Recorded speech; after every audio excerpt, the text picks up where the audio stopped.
Okay, so good morning to everyone. I think we have completed this example of Java serialization and deserialization. Okay, so those who have joined just now, so for them, we have started with our unit 3 and chapter 3. That was your serialization and deserialization was one of the important concept what we have learned in the last lecture.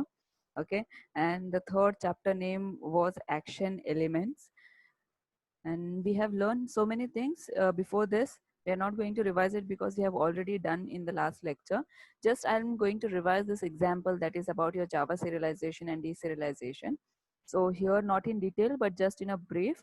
So we started with the serialization. Okay, for those who don't know what serialization and deserialization is, so whenever you try to write something into the existing file, okay, and that file can be like a text file, and whenever you try to write something into that file which is existing one, considering that, so what is going to happen with the help of a serializable concept, your data is going to be converted in the sequence of bytes. Okay, so till your last year, like in your SY, we have learned that how we are going to read the contents of our file in the form of bytes.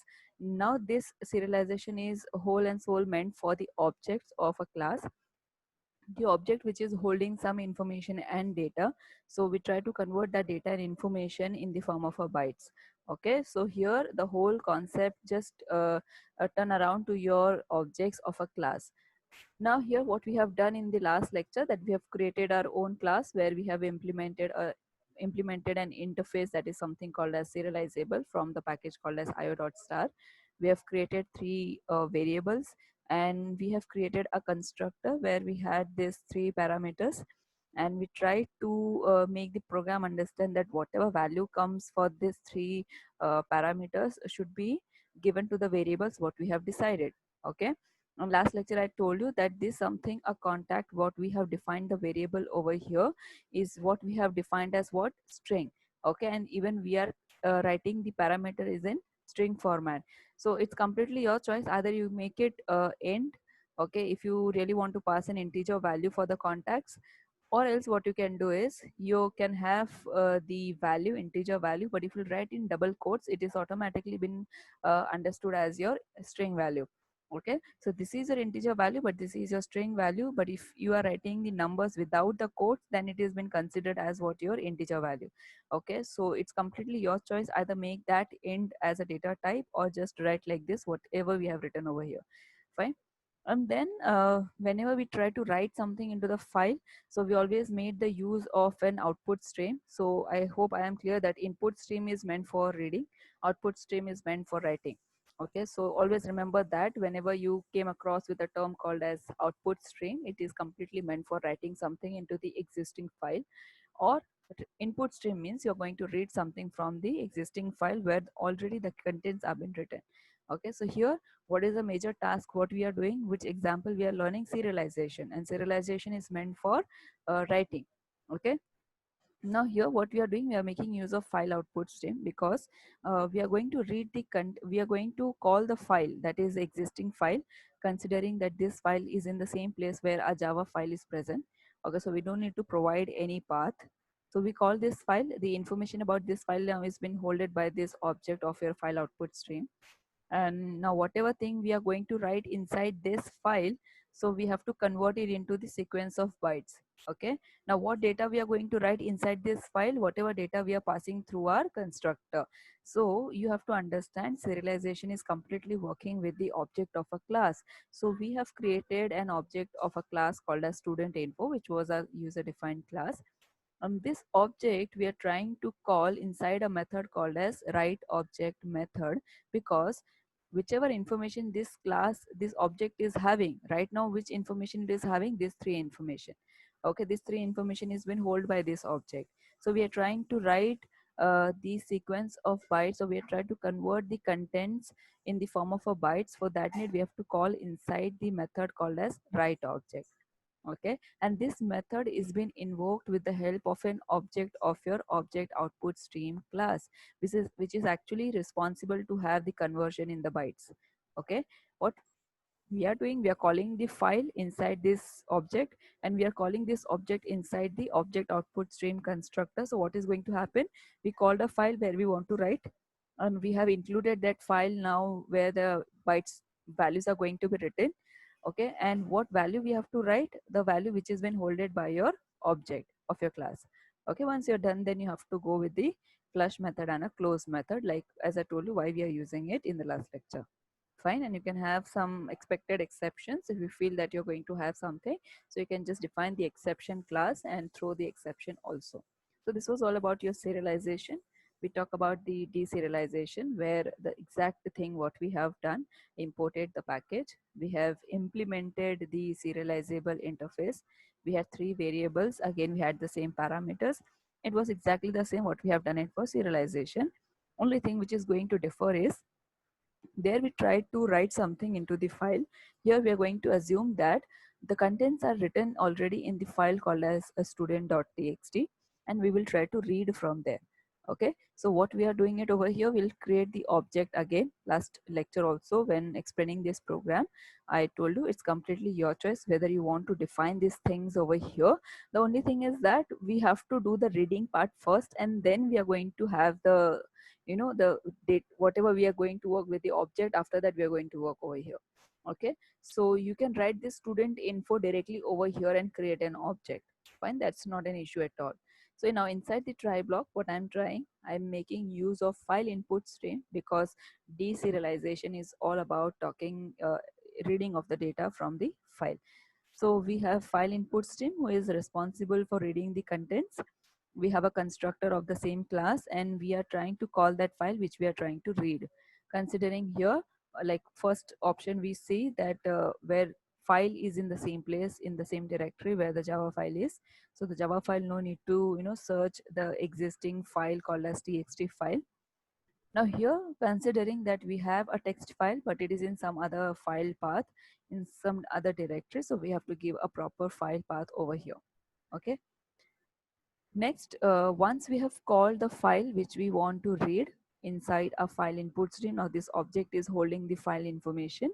So we'll try to call the object of this file input stream into your object input stream class constructor, because this is one who is responsible to read the contents in the form of a bytes. Okay. Once it is done, so what we have to do, we just have to invoke similarly what you have done in the previous example, that you have invoked write object. What you can do over here, you can invoke read object. Okay, and then what, after reading the data, from the file called as txt file. So why we are reading, because we want to show the content of the file which is present inside the file to the client. Assuming that we have three contents, one content is been stored inside your name, another will be in id, another will be in contact. So we're just going to print with the help of an system.out.println option. Okay, now that was, we have done it in the last lecture. We're going to start with a new one, that is why Java Bean. So according to the research which has happened, it said that the Java is something you can call, or you can, the Java Bean, you can call it as a reusable software component. So this advantages or the features, whatever we are learning for Java Bean, is the same for the Java. When we talk about the Java, whichever concept you are going to learn inside the Java is going to follow at least few 3 to 4 features same in all the concepts. Okay, so reusable is also one of the advantage of a Java. So it is meant for the Java Bean also. You have a reusability option. You can encapsulate many objects. Okay, you can have an easy maintenance. You can access the object from the multiple places. It is going to be platform independent after the conversion in your byte form. So definitely that byte data can be accessed from different platforms. Okay, so this was all about your Java Bean. Why we need to use a Java Bean? Because it has number of features. Okay, number of advantages like your reusability, encapsulation, easy maintenance, multiple access. Okay, so this all features, for that need we are going to make use of Java Bean. Now we are going to have some set and get methods. Okay, as we have already used in many of our programs. So we just have to see the difference of the syntaxes which are meant for set and get methods. Okay, So here, whenever you're going to make use of set and get methods, you have to take care about 4 to 5 things, 3 to 4 things. So first thing is that it should be public in nature, that is your set method. Okay, and even your get method should be public in nature. Okay, in set method, the return type should be void. So whenever you're going to make use of any set method, so you can just even see that the return type always mentioned as what? Void. Get method, whenever you're going to have a get method, the return type should not be void. That means you should have some a return type which is depending upon the requirement we are going to have. So we should have some return type, not it should not be void. That is one difference you have. Then set method always is going to have a prefix, is going to start with set keyword, and similarly with get, it is going to start with get keyword. Okay, in set method, it should take some argument. That means it should not be no argument method. That means whenever you're going to define a set method, there should be some parameter should be passed inside the method. Okay, and when we talk about the get, there should be no argument being passed in the get method. Fine. So we'll just see one structure of Java Bean class. We'll see whether what we are saying right now about the syntaxes of your set and get method, is it valid or not. Either we are following or not, we'll just see over here. Okay, so what is your concern in this program, in this structure is you have created a class. If at all you have not created this variable, it's okay. This is like, if you're not writing, it is also okay, you can keep it blank. This is like a syntax. Okay, so what we are returning, it's not a actual concern what we are learning in this structure. Concern is that how we have defined this set method and get method. Okay, so as I told you, very first point, that your set method and get method should be public. So both are public in nature now. Okay, next, we said that the set method should not have a return type. It should be void. So are we satisfying with the second condition of set method? Yes, that is what we have defined it as void. We don't have any return type. But in the get method, we should have a return type. So here, what type of a value we are going to return? That is a string value. Fine. Set method always prefixed with set name, set value. This is set keyword, and even your get name is going to prefix with get. Okay, starting with set, the set method, starting with get, your get method. Last point was, your set method should not be no argument method. That means it must have some parameters available inside a method. So we have a parameter. And similarly for get, we said it should not have any argument. So it is not having it. Fine. I hope you have understood this structure, and what we have said about the syntax in the previous slide, you have understood. Now, whenever you're going to have a return type in the form of a boolean, so when we talk about the get method, okay, so we said there should be a return type. Okay, so it can be string, it can be int, it can be double, any type of data you can return in. So there is also a possibility that we are going to return some boolean values in a get method. Okay, so whenever you're going to have a boolean values or boolean return type, what you can do, you can either make use of get method like the similar way we have used it, or you can make use of is keyword or is prefix. Okay, and the most recommended here out of this get and is, what you can use maximum is your this is prefixed one. Okay, so you can have both the option, but the recommended one is this one, is you can start with. Okay, now, so we have learned number of things in the last lecture. We have done the include action tag. We have learned about the forward action tag, and we started with the Java Bean, that what is Java Bean. And in that we have learned certain conventions which needs to be followed by the Java Bean. Okay, so out of that, one point was it should be serializable. So we have studied enough about the serialization and deserialization, that what is serialization, how it is being used, how it is been converting. Okay, which are classes are available for serialization and deserialization, which interfaces we are using it. So all those in detail we have learned. Fine. And now why we need to use the Java Bean, that we have learned today. And we are going to learn about the action tag, which is responsible to do all these things in your JSP. That is nothing but your use bean action tag. Okay, So now what is this use bean is going to help me? It is going to be used to locate or instantiate a bean class. That means it is going to help me to create an object of your bean class or a Java class or a servlet class, whatever you can call. Okay. If the bean object of a bean class is already created, there is no need of creating the object of the same bean class. Okay, and if it is not created, we have to instantiate, we have to create the object for the bean. Fine. So what is the syntax of creating the object of a use bean action tag? So we are going to make use of JSP colon. This was a standard structure what we followed even in the previous action tag what we have learned. So instead of writing the use bean what we are learning right now, we have made use of include and forward instead of this. Okay, so we are going to start with JSP colon use bean. And as I told you, there is going to be some attributes, defined attributes for a specific action tag like you have in your HTML. You have an HTML tags, you have an specific attributes for that specific tag, whatever you're going to make use as per your requirement. So here also we have number of JSP tags, and inside the JSP tags we have a specific action tags. In action tag we have the numbers of attributes which we can make use of. Okay, so now here what we are doing, we are just using the action tag called as use bean. So it is having two attributes, that is one is ID and one is scope. Okay, so in ID what you're going to do is you're going to create an object of an bean class. Okay, or you can say the instance name, it's your object name. Okay, object name of your bean class or your Java class. Fine, with that name only your bean is going to be identified.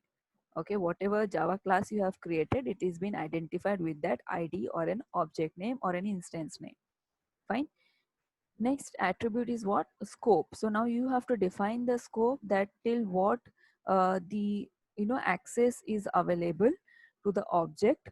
So it can be within the page, the JSP page where we are actually calling the bean object, or it is within the request, or it is within the session, or it is within the application. Okay, so we have number of attributes in your use bean. We'll just see one by one. ID is meant for what? Uniquely identifying the bean. Okay, scope is what we are going to represent, or we are going to define the scope of the bean or a Java class. And there are four types of scope we have: page, request, session, and application. If you are not defining anything, the default scope which has been set, it is what? Page. Okay, now page means what? It is going to specify that you can use the bean class within your JSP page only, where you are calling your bean class, okay, by with the help of your object. Request is something which is helping you to use the bean or a Java class from any other JSP. So I have 10 JSP pages, so you're allowing the other JSP pages also to access the bean.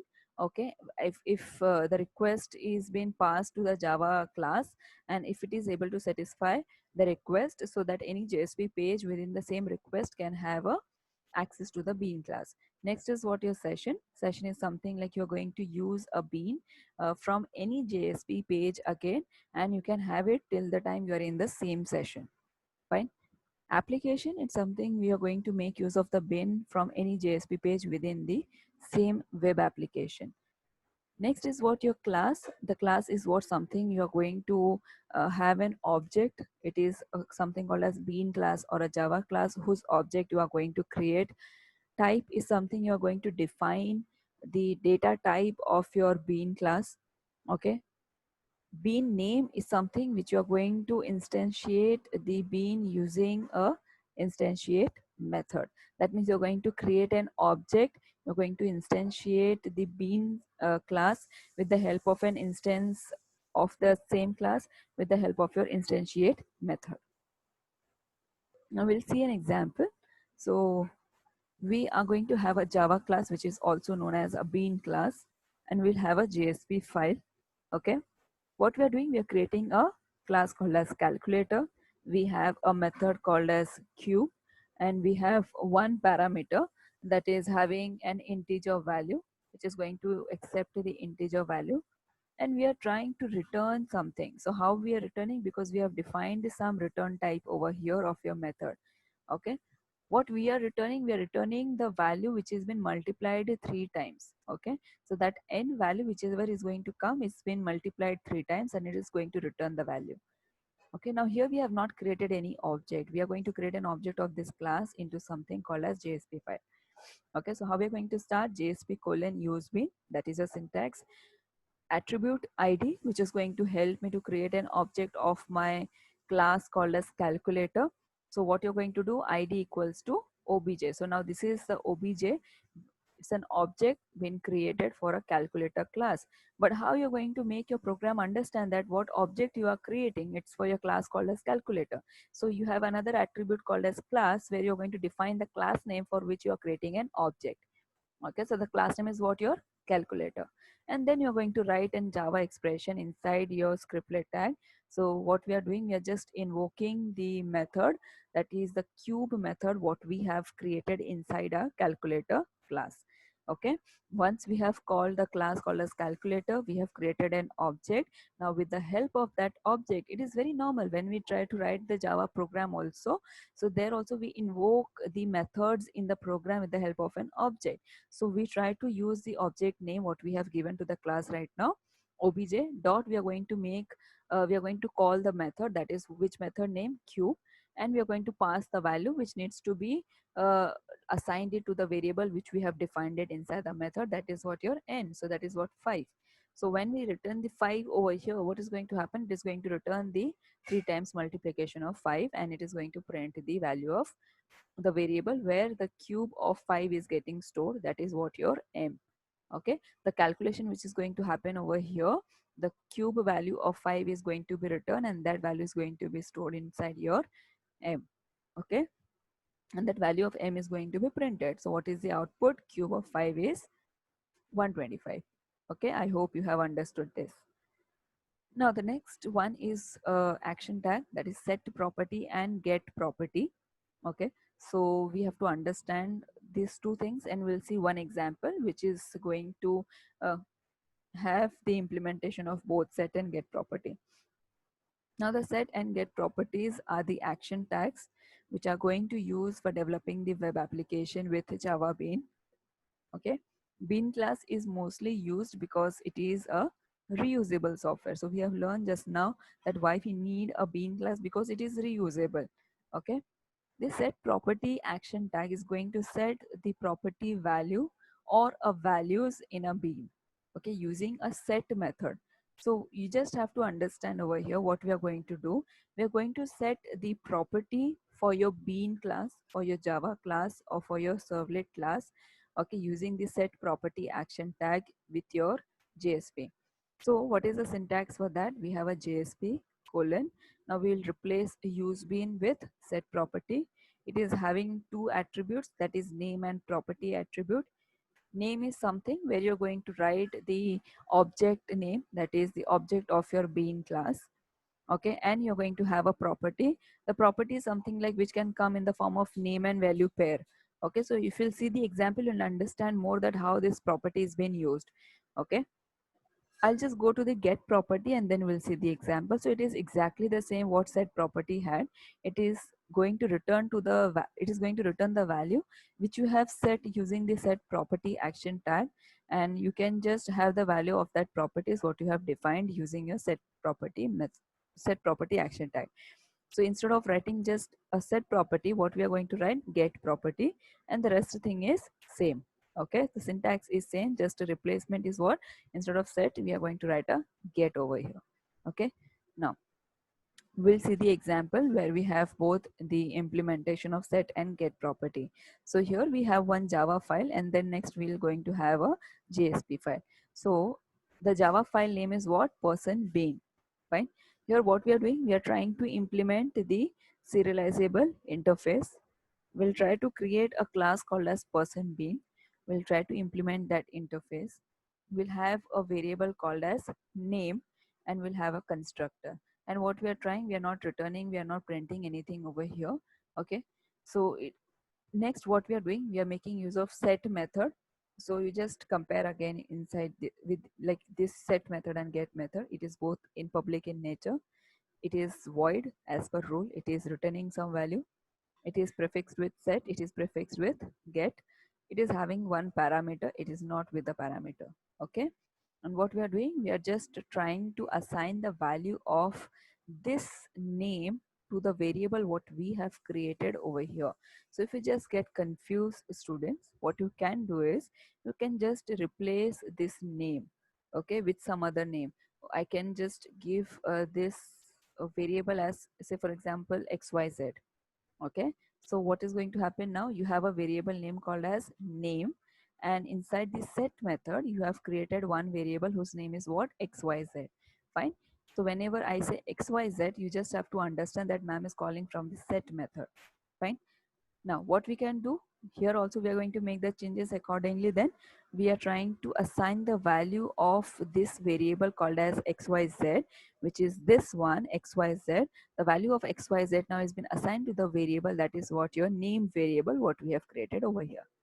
Okay, and we are going to return that value whatever is going to come, okay, in future, by with the help of your get method, that is your get name what we have defined it. And it is going to have a return type called it as what, string, because what we are accepting is a name that can be your string value. So we are going to return to the variable name, that is what, name. Okay, so don't get confused, this is a name, is the same with this, it's the same with this. And here we have assumed that we are taking as what, xyz. So this is what, your xyz. So whatever value is going to come in set method in future, whenever we are going to invoke this, here it is going to take that value and it's going to assign the value to the variable called as name. Okay, so I hope you have understood this Java program. Now we'll see the JSP. So here what we are going to do, first we are going to make use of the use bean, because we have to create an object of your Java bean class, that is your previous Java class. So how we are going to do that, we are making use of use bean action tag. We'll have an attribute called as id, where I'm going to create an instance of my class or an object of my class. That object name what I have given, person. Okay, and for which class you are creating the object, that also we have to define. So we have an attribute called as class, where I'm mentioning the class name, that is what, your person being. Okay, and you are defining the scope as what, request. So if at all you are not defining, it is going to be within your page. So the default page, default scope is what, your page. Okay, so if you're not defining scope also, it is going to take by default as what, scope, page scope. Fine.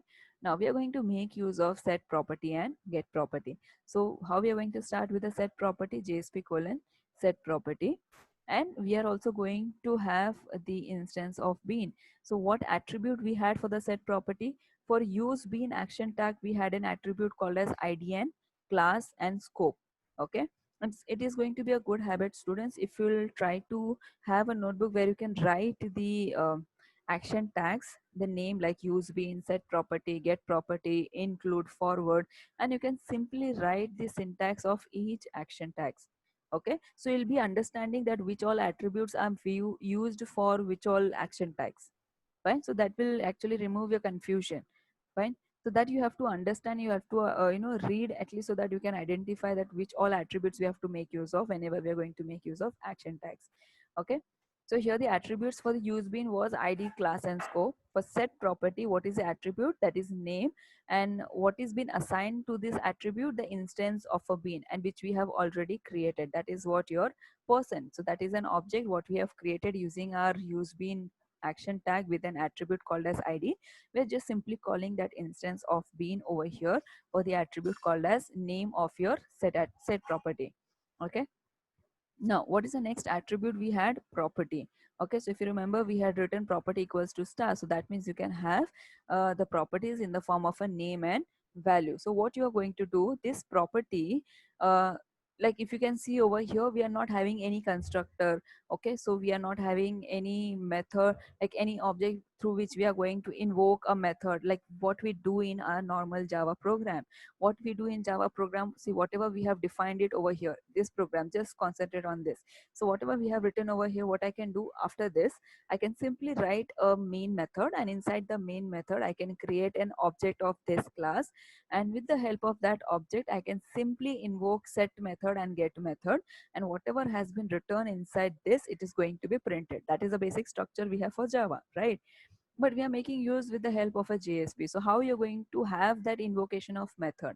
Okay, so what we are doing, I hope you have understood that why we have used this use bean action tag for creating the object of a class called as person bean. So what you do in main method, now we have done it in your use bean action tag. Okay, so you have created an object and you have created an object of a class called as person bean of your Java class. Okay, now, once you have created an object, what is the next task what we do in our normal main method?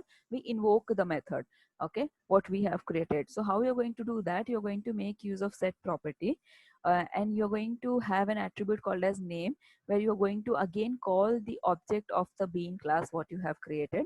So the object of a bean class is what? Person. Okay, now you have to define the property. Property means you're going to call the value or the method, you're going to invoke that. So this property is equals to name what you have written. So this name is nothing but the one what we have replaced it over here with xyz. Okay, so inside the set method what you have written this name, what we have actually replaced it with xyz, and here it is been called over here in the property. So what you're doing, you're trying to call the xyz over here and you're trying to assign the value to that xyz. What value you have assigned it? Viraj. Okay, when you try to invoke, so what you do whenever you are invoking, to pass the value in the main method when you invoke the method, like we did for the cube, if you remember. So obj dot cube in bracket we have written 5, and in previous we have written int n, so automatically your n is going to get the value called as 5. So similarly here what we are doing, we are saying that property equals to xyz, that xyz which we have defined it in our set method, and you're going to assign the value for that xyz as what? Viraj. Okay, now this was all about your set property. How you're going to print?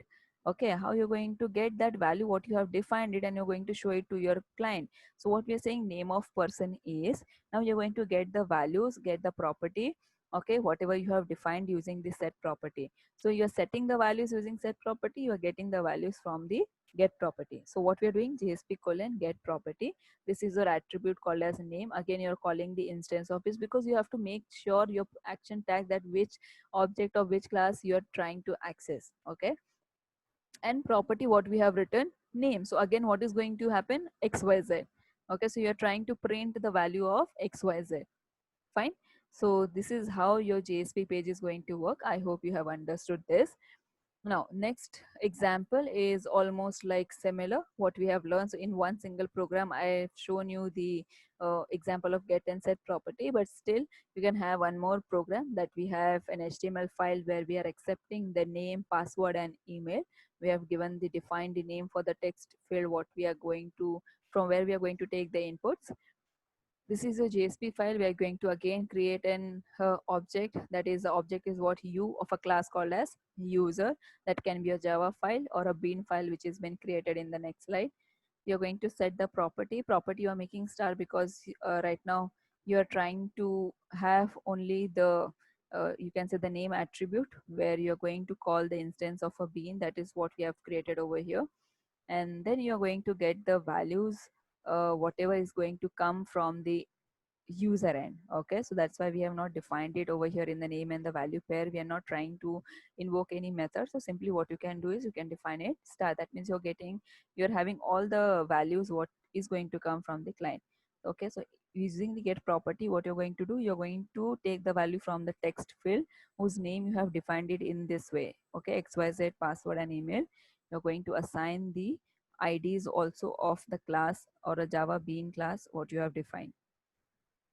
And then finally your Java file where you're going to have the variables, you are going to have that set and get method, this dot that, this dot this. Okay, so which you're going to write in the normal way what you have written in the previous example. Fine.